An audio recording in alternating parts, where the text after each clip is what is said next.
menjadi orang tua bijak mendidik anak, Masya Allah ya.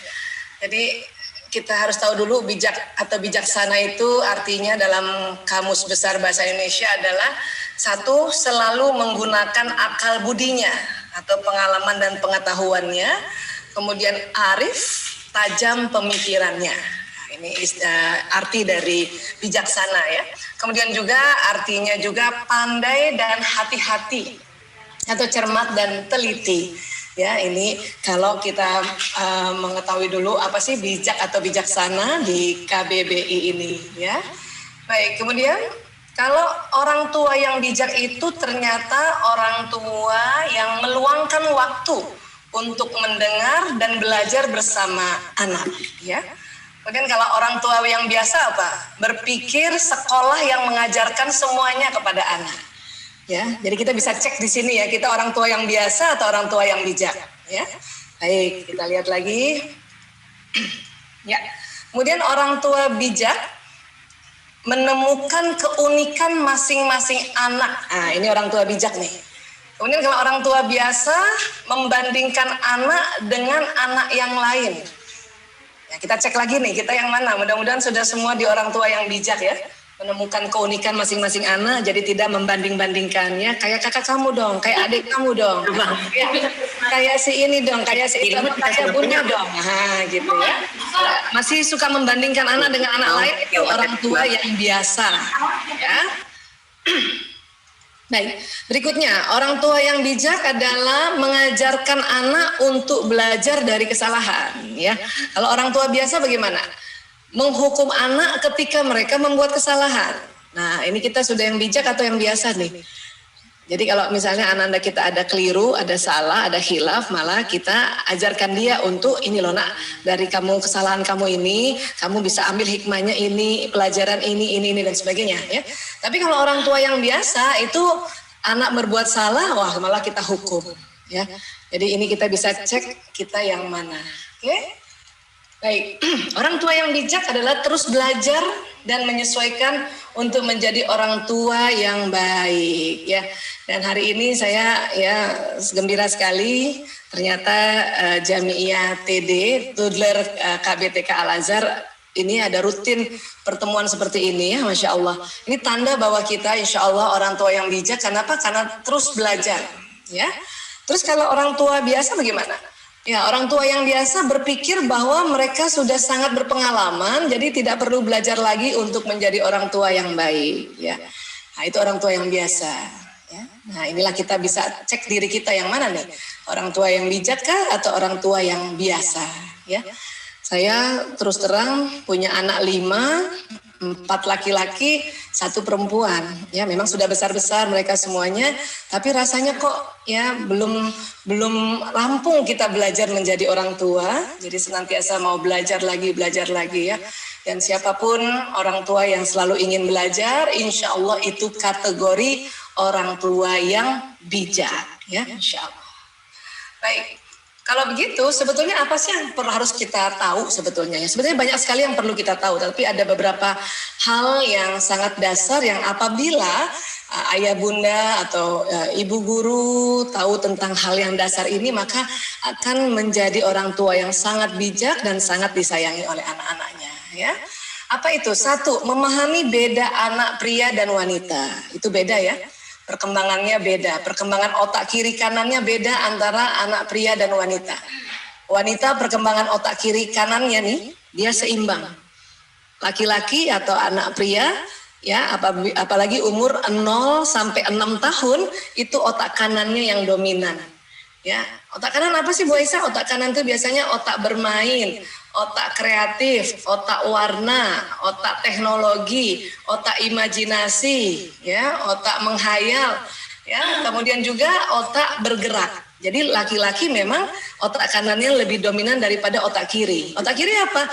Otak kiri ini otak analisa, otak bahasa, otak hitung-hitungan, otak teratur, otak detil. Jadi yang punya anak laki-laki ya tolong difahami bahwa memang laki-laki Allah berikan otak yang berkembang duluan adalah otak kreativitasnya atau otak bermainnya dibanding otak bahasa, hitung-hitungan, teratur ya. Kalau anak perempuan bagaimana? Perempuan kiri kanannya yang seimbang, ya. Tapi kanannya perempuan kalah dari kanannya laki-laki. Oke? Baik, kemudian fahami juga ciri khas era generasi anak. Kita tahu anak-anak kita, apalagi yang TK ini masuk di generasi Alpha. Alpha ini generasi yang lahir 2011 sampai sekarang, sampai nanti 2025. Ya, dan ciri khas generasi Alpha itu adalah digital native. Dia lahir kanan kirinya sudah digital. Bahkan mungkin pada saat di dalam perut ibunya juga sudah pegang digital, sudah pegang teknologi digital. Sehingga apa yang dilakukan ibu hamil itu bisa terekam oleh janin di dalam rahim ibu. Ya, jadi kalau anak-anak senang digital, senang gadget ya, jangan heran memang generasinya ya. Baik, berikutnya apa? Fahami beda watak anak-anak. Ya, dan ingat watak ini adalah genetik. Ya. Kemudian kita belajar juga fahami bahasa kasih anak. Ini yang paling penting juga nih. Hari ini saya mensosialisasikan bahasa kasih anak karena ini harus segera kita tahu bagaimana caranya untuk kita ya mengenali atau bagaimana Ananda ini dengan sangat-sangat apa istilahnya mau patuh pada orang tuanya ya. Baik, kemudian lagi fahami gaya belajar anak. Jadi menurut saya ya untuk bisa mempelajari 5 hal ini insya Allah seorang ibu, seorang bunda, seorang tua ayah atau bunda ya ayah atau ibu ya insya Allah masuk kategori orang tua yang bijak dalam mendidik anak. Ya. Hanya hari ini tidak semuanya kita bahas karena waktu juga ya maka saya akan bahas tentang watak saja dan bahasa kasih anak ya. Baik. Ya, jadi kenapa sih harus dipelajari itu semua? Karena ada di dalam otak manusia. Jadi ada di otak anak-anak kita juga. Ini dia otak manusia. Ya. Ada otak besar, ada otak kecil. Otak laki-laki lebih berat sedikit dibanding otak perempuan. Ya. Nah, kemudian, ya ini kalau kita lihat otak ini dari samping kiri ada otak besar dan ada otak kecil. Ya. Dari otak nanti jalan serabut-serabut saraf di batang otak dan masuk ke tulang belakang. Inilah yang disebut sumsum tulang belakang. Dari tulang belakang nanti keluar sistem saraf ke seluruh tubuh atau nervous system. Ya, dia akan jalan ke seluruh tubuh. Ya. Nah, bagaimana sih kerjanya nervous system ini? Nervous system kerjanya, ya, kalau kita lihat ini, dia lewat di tulang belakang dulu, makanya disebut sumsum tulang belakang. Nanti dari tulang belakang keluar sistem saraf ke seluruh tubuh. Ya. Dan apa sih yang dibawa oleh sistem saraf ini? Ya. Jadi otak manusia itu tadi sudah kita belajar otak besar dan otak kecil. Nanti otak besarnya terbagi-bagi menjadi 4 bagian, 1, 2, 3, 4. Ya. Nah di dalam sini nih terutama di lobus parietalis di sini ada watak, di sini ada bakat. Ya. Kalau lobus frontalis apa? Inilah tempatnya otak untuk kita memberikan pelajaran-pelajaran, nasihat-nasihat, arahan-arahan pada seorang anak, ya, termasuk diri kita juga. Kalau kita belajar tentang macam-macam hal itu akan masuknya di otak yang merah ini, lobus frontalis, ya. Namun watak, bakat itu sudah ada sejak Ananda lahir, ya. Baik, dan sistem saraf kerjanya kayak kabel listrik. Dia membawa listrik dari otak ini jalan ke sistem saraf seluruh tubuh. Ya, dan listrik itu membawa pesan. Ya. Apa yang dibawa ya tentang isi otak Ananda kita. Nomor satu adalah wataknya ya. Watak ini harus kita lihat ini Ananda kita nih yang watak apa nih gitu.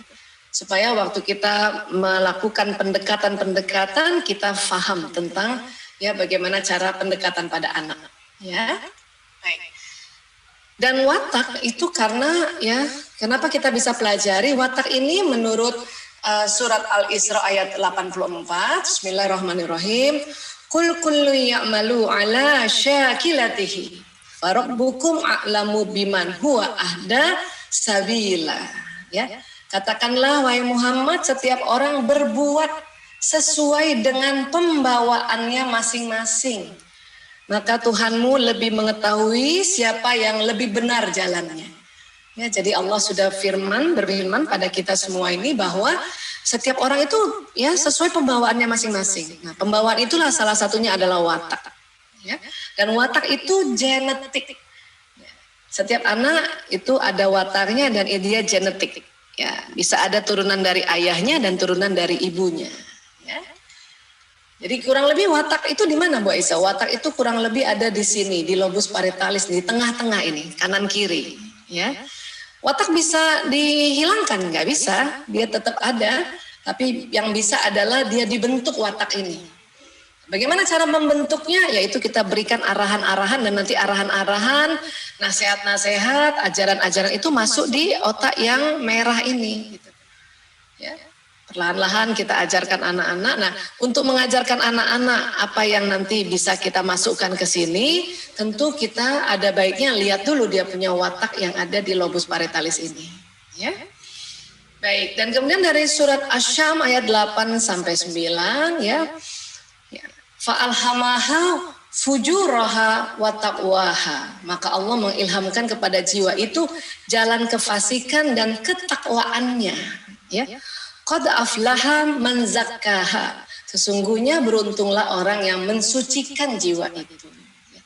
Jadi kata para ahli setelah diteliti tentang otak manusia, kok Tuhan membuat satu jenis watak di dalam otak setiap manusia, tapi kok ada kekuatan dan kelemahannya ya gitu. Kata para ilmuwan ini karena mereka kan belum pernah lihat Asy-Syam ayat 8-9.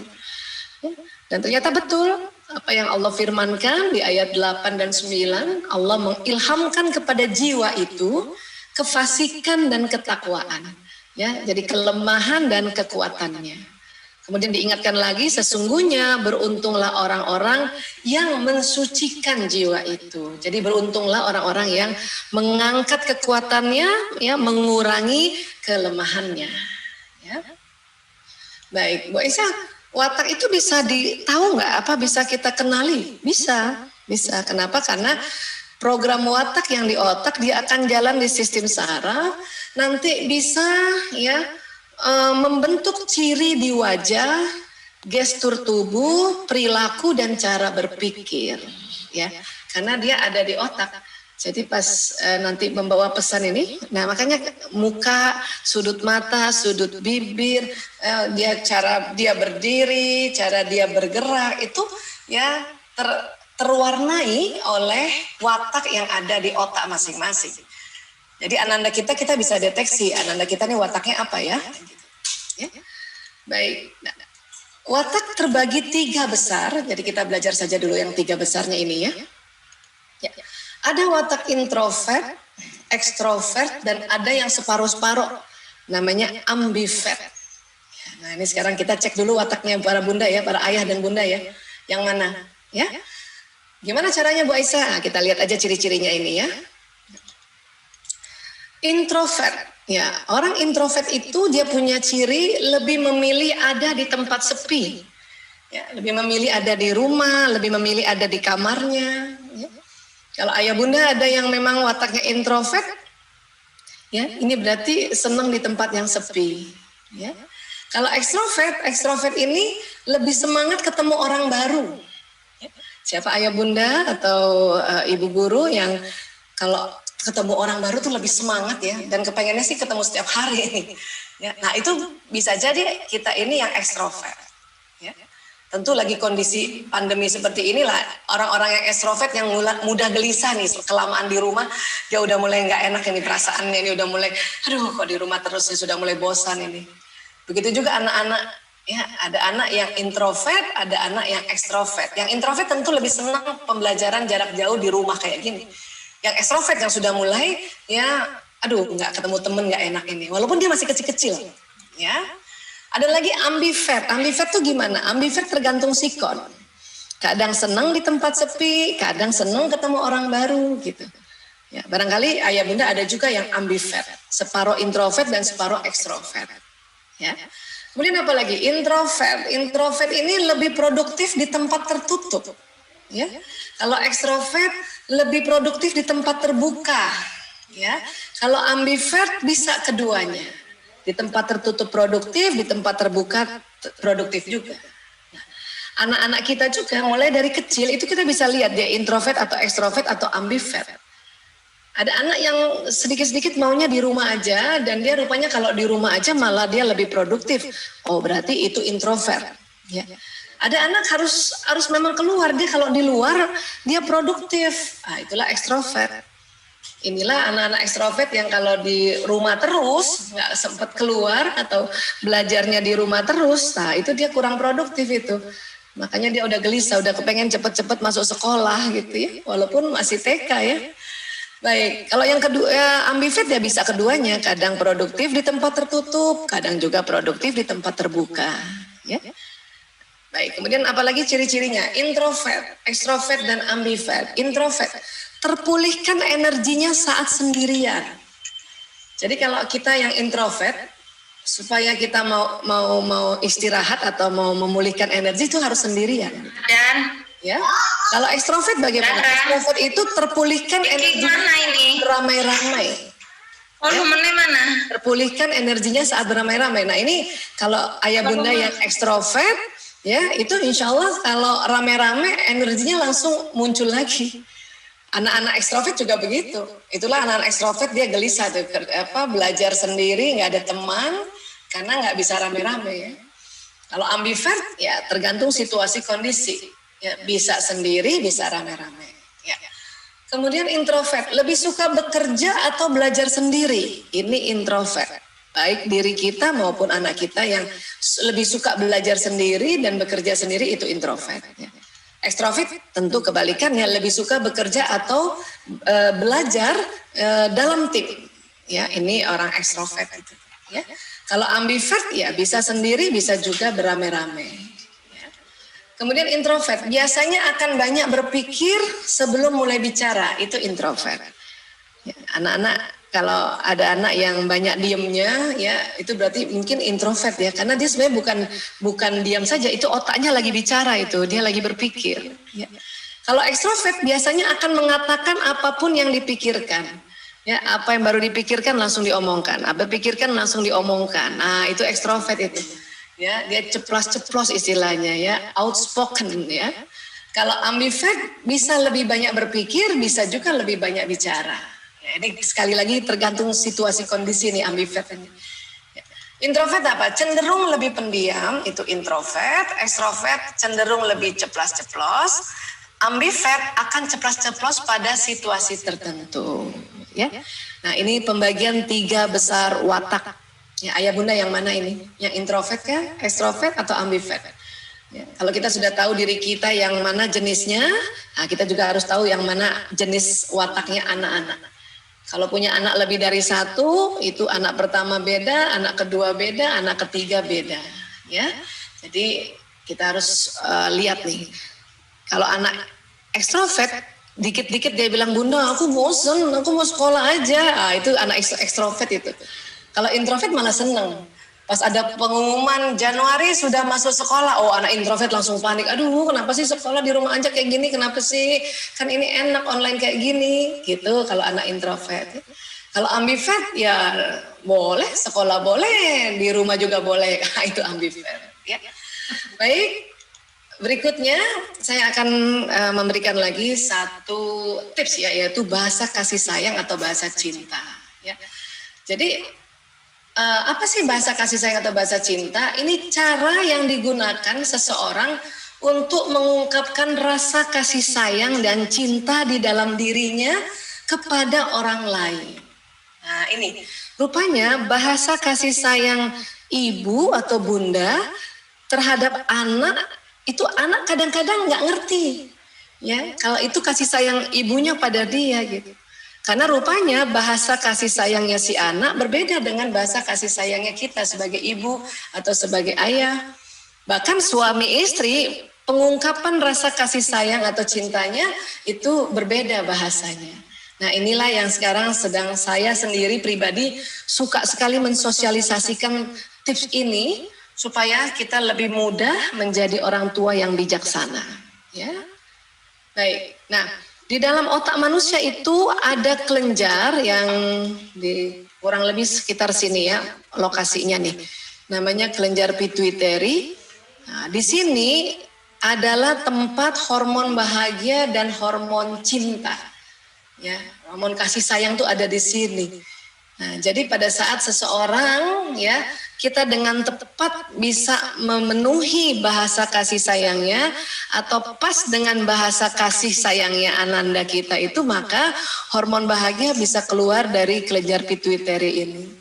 Masuk kemana? Masuk ke pembuluh darah dan nanti masuk ke seluruh tubuh, dan makanya seluruh tubuhnya itu senang, bahagia, dan akhirnya badannya ringan untuk melakukan apa yang diminta oleh orang tuanya. Ya, baik. Nah, namun di dalam otak juga ada namanya batang otak. Ini dia nih, namanya otak reptil. Nah, batang otak ini yang sering tegang. Kalau tegang batang otak, maka orang siapapun dia akan punya sikap denial, ya, sikap menolak, sikap membangkang. Ya, ini kalau batang otaknya tegang, ya.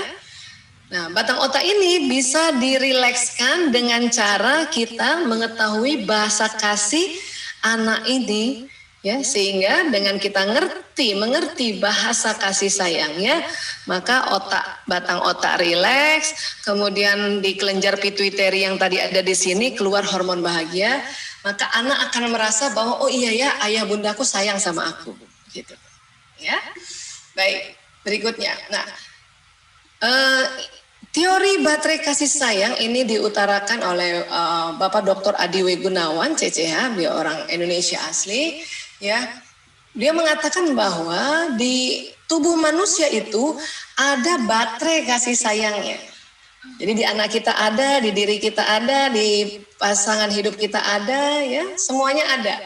Ya, dikatakan kurang lebih ada 5 baterai di dalam diri manusia itu, ya.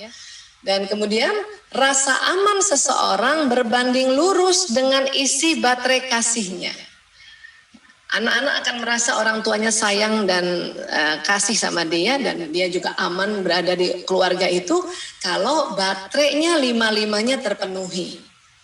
Ya, beberapa kali kalau saya praktek, ya, kemudian pasiennya anak-anak, saya suka tanya sama dia itu, ya. Kamu merasa nggak ayah bundamu sayang sama kamu? Dia bilang enggak. Padahal waktu saya tanya ayah bundanya, bapak ibu gimana? Penuh kasih sayang nggak sama anak-anak? Iya Bu Aisyah, masa nggak kasih sayang sih? Oh iya. Ternyata anaknya bilang enggak. Kenapa? Karena rupanya baterai kasihnya di dalam dirinya sudah mulai lowbat. Karena jarang di-charge atau tidak di-charge oleh orang tuanya. Ya. Kemudian apa lagi? Sifat baterai kasih ini harus diisi setiap hari. Harus di-charge setiap hari. Walaupun tidak 24 jam. Ya, hari ini kita udah charge belum? Hari ini sudah 1 kali belum kita, ya, nge-charge baterai kasihnya anak-anak ini. Ya. Atau ada yang bilang juga minimal 3 hari seminggu. Mungkin selang-seling, ya, Senin, Rabu, Jumat, atau Selasa, Kamis, Sabtu, mungkin gitu, ya. Ya. Dan kemudian apa lagi? Ya, dikatakan penyimpangan perilaku adalah indikasi isi baterai sudah mencapai batas kritis minimal. Jadi kalau ada anak yang tadinya nggak tantrum tiba-tiba tantrum, ya, yang tadinya nggak rewel tiba-tiba rewel, itu berarti baterainya sudah batas kritis minimal.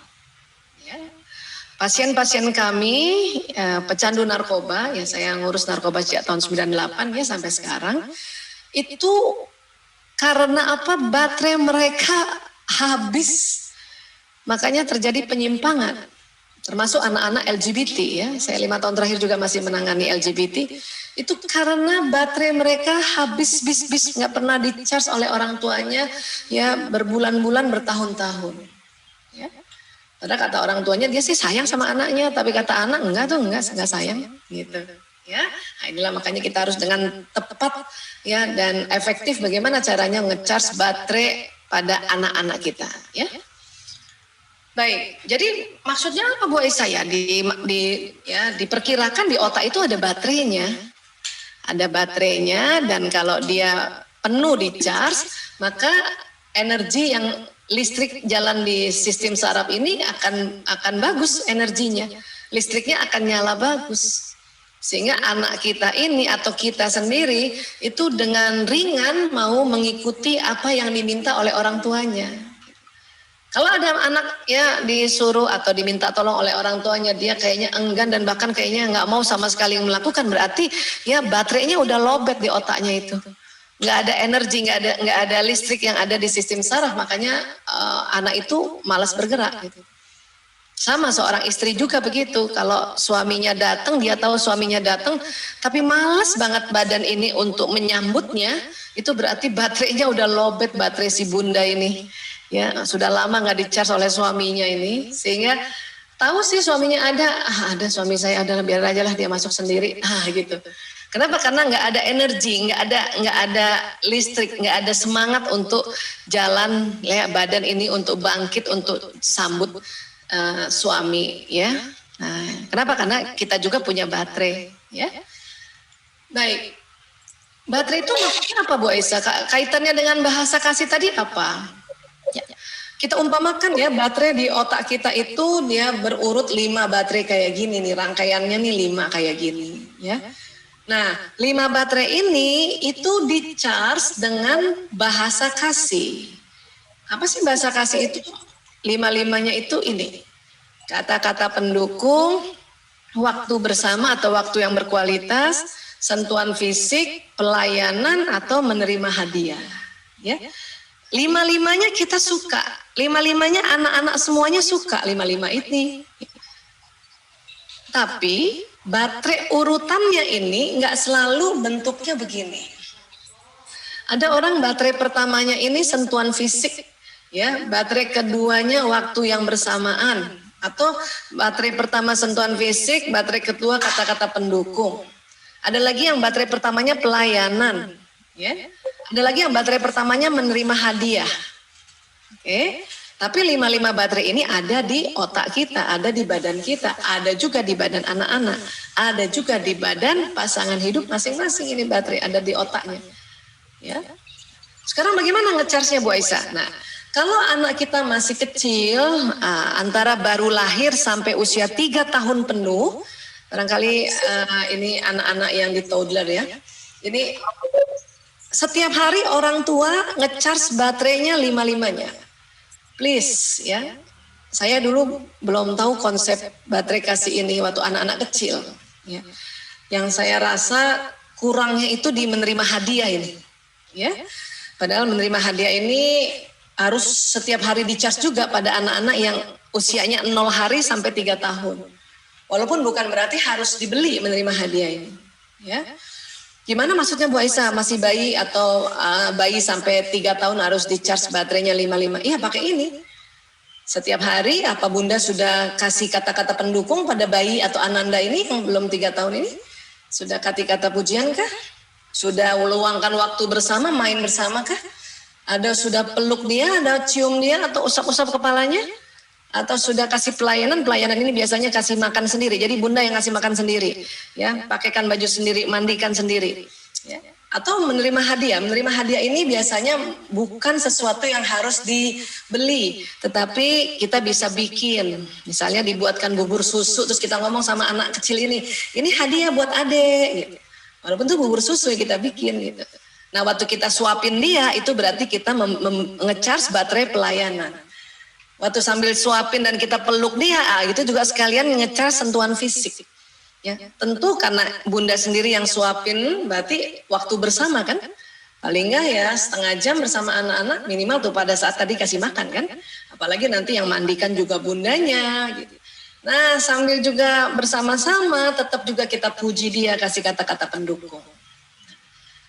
Jadi kalau masih punya anak nih belum 3 tahun atau masih 3 tahun penuh ya, belum lagi 4 tahun, tolong 5-5-nya nih. Kalau mau anaknya tidak bermasalah. Ya. Terus kalau udah 4 tahun Bu Aisyah nih, anak saya udah TK nih 4 tahun nih, ada yang 5 tahun nih, gimana? Kalau sudah 4 tahun ke atas, sampai mungkin dia SD kah, ada yang SMP, SMA, ada yang kuliah, ya, atau sampai diri kita nih kayak sebesar kita ini, tidak perlu setiap hari 5-5-nya. Ya. Cukup baterai yang pertama, makanya kita harus jeli anak kita nih yang dari 5 baterai ini, baterai yang pertamanya apa gitu ya. Bagus lagi kalau Bunda tahu persis urutan baterai pertama dan keduanya apa ya. Contoh misalnya ya, ini kita memang harus jeli memperhatikan bahasa kasih masing-masing anak ya. Apakah dia kata-kata pendukung, apakah dia sentuhan fisik, apakah dia waktu yang bersama, apakah dia pelayanan, apakah dia menerima hadiah. Ya. Tapi ingat ya, 5-5-nya suka loh anak-anak. Kalau sudah 4 tahun ke atas, setiap hari nggak perlu kasih 5-5-nya. Ya. Mungkin baterai yang pertama itu yang harus diberikan setiap hari. Baterai yang paling belakang, itu sebulan sekali aja atau 6 bulan sekali itu udah cukup. Tapi justru baterai yang pertama, urutan pertama itu yang harus setiap hari diberikan. Bagus lagi baterai yang keduanya. Ya. Jadi gimana? Nah, ada anak baterai pertamanya kata-kata pendukung. Ya, kata-kata pendukung. Apa sih itu? Dia senang diberikan pujian, dukungan, dan keberpihakan. Ciri-cirinya gimana Bu Esa pada anak yang baterai pertamanya kata-kata pendukung? Ya.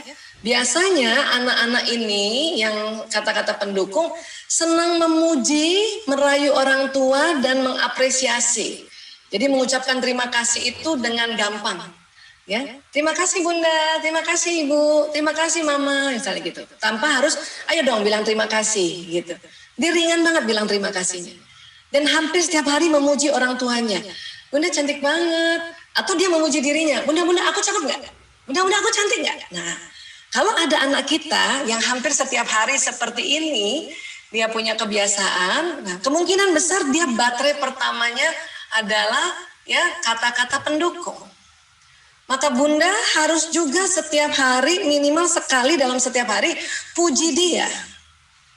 Supaya baterai yang di pertamanya kata-kata pendukung ini terpenuhi, maka otomatis baterai yang lain juga terpenuhi.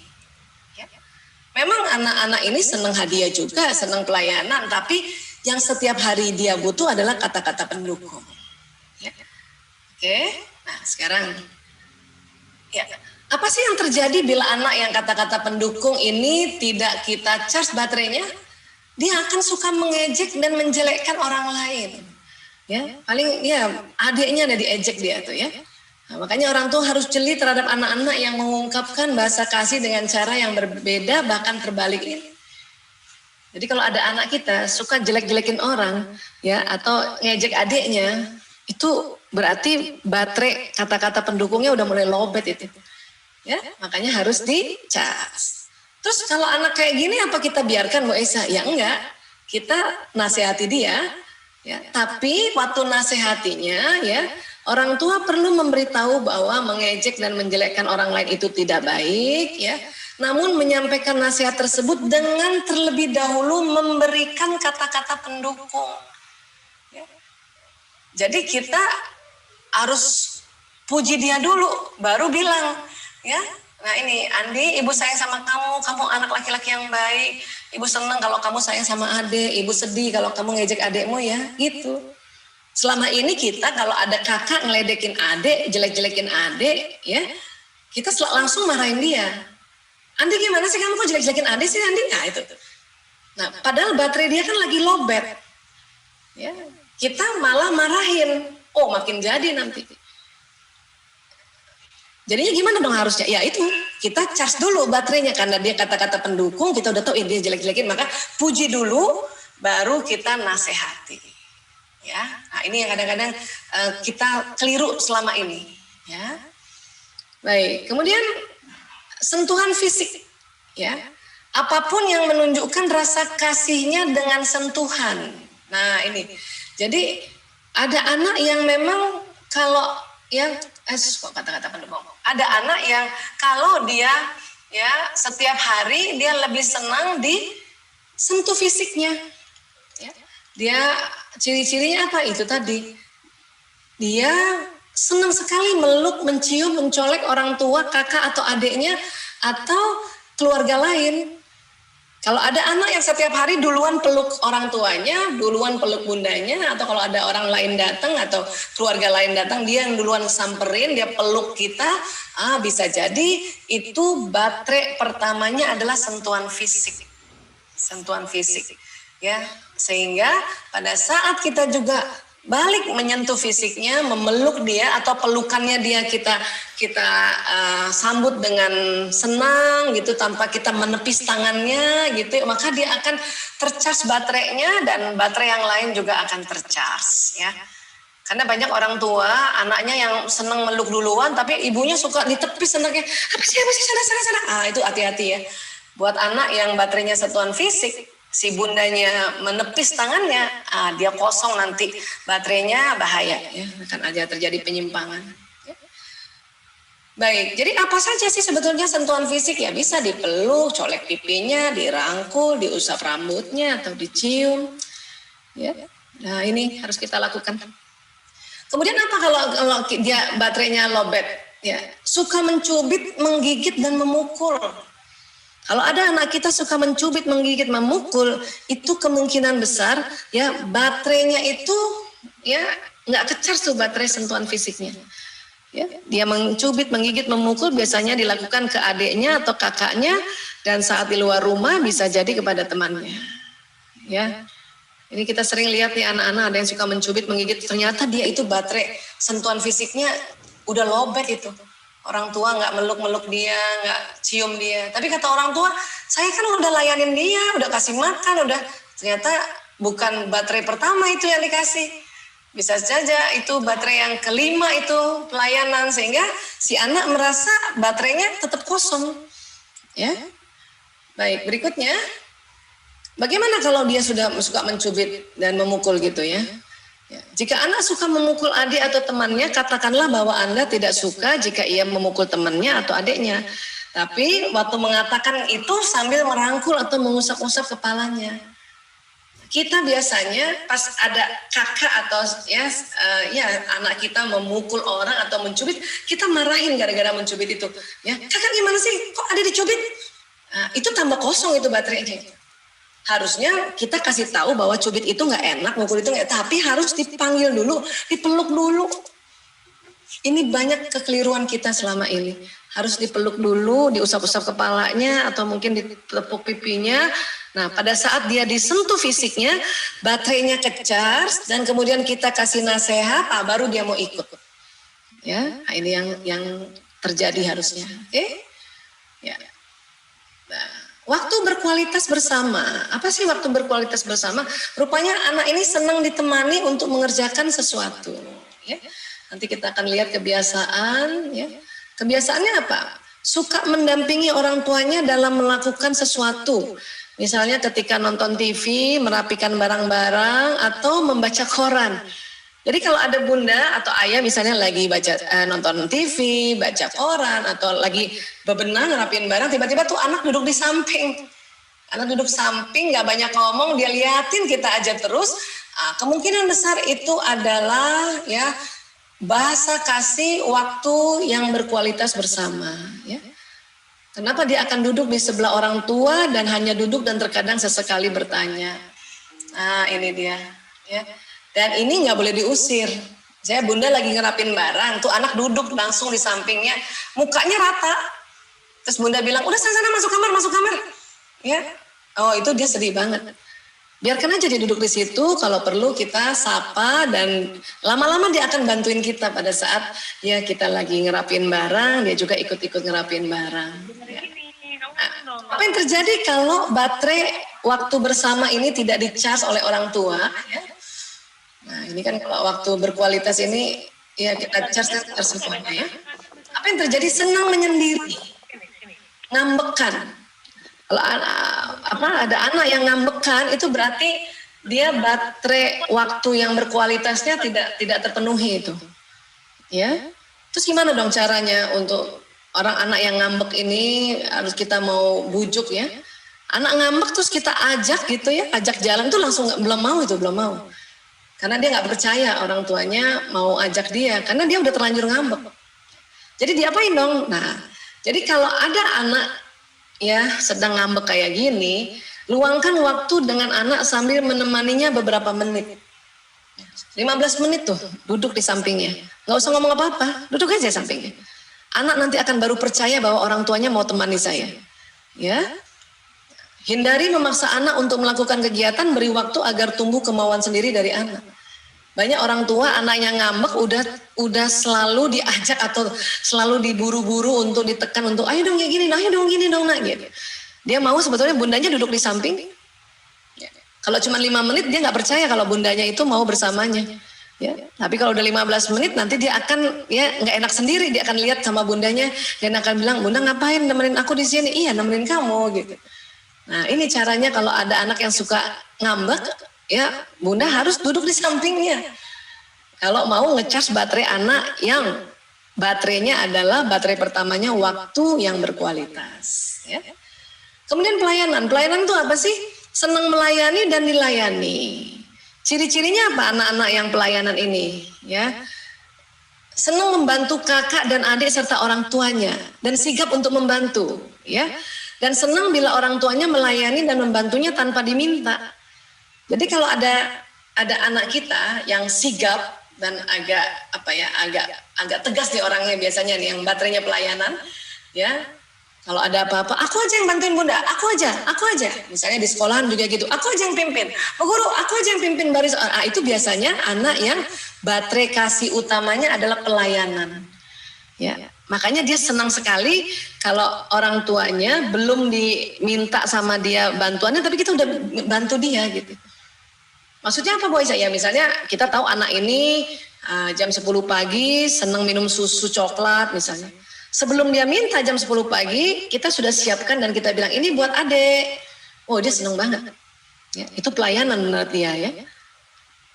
Oke, nah apa yang terjadi sih sebetulnya kalau ya orang yang baterai pelayanannya di charge, maka baterai yang lain ikut ke charge.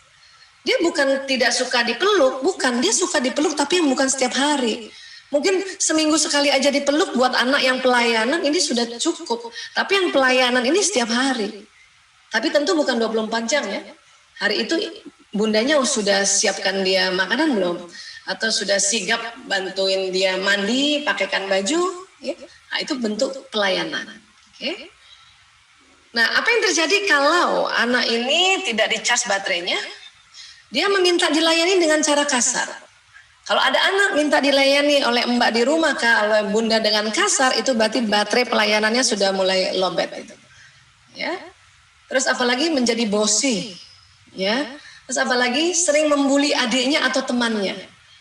Jadi kalau anak-anak yang suka membuli, itu biasanya baterai pertamanya pelayanan itu sudah lowbat, sudah jarang dicas oleh orang tuanya, jarang dilayani oleh orang tuanya. Makanya dia senang membuli. Ya, baik adiknya atau temannya. Ya. Terus gimana dong kalau gitu? Dibiarkan ya? Enggak. Orang tua melayani atau membantu tanpa diduga dan tanpa diminta dulu. Ya. Jadi bunda senang bantu kakak. Gitu. Baru deh, sayang setiap orang harus saling bantu ya. Tapi tidak boleh dengan cara memaksa ya nak ya. Jadi kita bantu dia dulu. Apa yang hari itu yang harusnya kita bantu. Ya. Misalnya tuh anak senang banget kalau bundanya yang ambilin piring kalau pas makan. Kita ambilin piring dulu, ambilin piring, ambilin nasi. Pas dia lihat bundanya bantu, baru kita kasih nasihat bahwa kalau dia meminta tolong ke orang lain harus yang baik, gitu, nggak memaksa, gitu. Ya, nah, kadang anak yang teriak-teriak, "Mak!" Ya, misalnya diteriak-teriak kan, panggil mbaknya, kita malah marahin, "Kakak, yang sopan dong kak." Itu tambah kacau itu nanti dia, ya tambah lobet itu, tambah kasar dia. Biasanya kalau ada anak kayak gitu ya, saya sih biasanya saya cuman liatin dia, terus saya yang pergi ambil, "Kakak mau apa sih nak? Ya, masalah mau apa sih nak? Ya, aku mau telur ibu." Oh ya sudah, ibunya bikinin telur.